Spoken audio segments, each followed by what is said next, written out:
Baspa supremo Mayawati ने केंद्र सरकार की तरफ से जारी किए गए जीडीपी के आंकड़ों को लेकर चिंता जताई है। इसी के साथ ही उन्होंने मोदी सरकार को भी कटघरे में खड़ा किया है। दरअसल बीते मंगलवार को केंद्र सरकार ने देश की जीडीपी के आंकड़े जारी किए थे, जिसको लेकर मायावती ने आज सोशल मीडिया अकाउंट एक्स पर एक के बाद एक दो ट्वीट कर मोदी सरकार को निशाने पर लिया।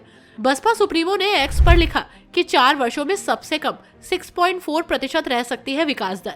देश के अधिकतर अखबारों में ये आज प्रमुख खबर है, जिसको लेकर अगर कोई वास्तव में दुखी है तो वो देश के गरीब और मेहनतकश समाज के लोग हैं, जो अपनी बदहाल जिंदगी जीने के बावजूद देश के बारे में कुछ भी अहित सुनने को तैयार नहीं है। वहीं दूसरी ट्वीट में मायावती ने गिरते रुपए की कीमत को लेकर भी मोदी सरकार पर हमला बोला।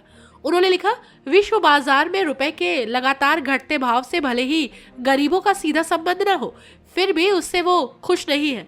सरकार को चाहिए कि उन करोड़ों लोगों की भावनाओं को कद्र करते हुए उनके अच्छे दिन के लिए 24 घंटे की संकीर्ण राजनीति को त्याग कर जन और देश हित की चिंताओं पर ध्यान केंद्रित करें। गौरतलब है कि पिछले वित्त वर्ष में देश की अर्थव्यवस्था 8.2% की दर से बढ़ी थी।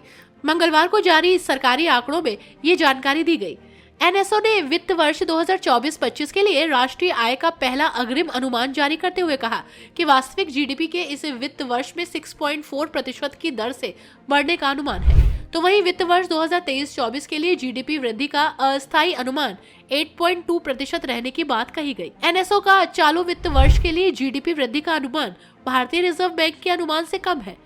आरबीआई ने वित्त वर्ष 2024-25 में जीडीपी के 6.6% की दर से बढ़ने का अनुमान जताया है।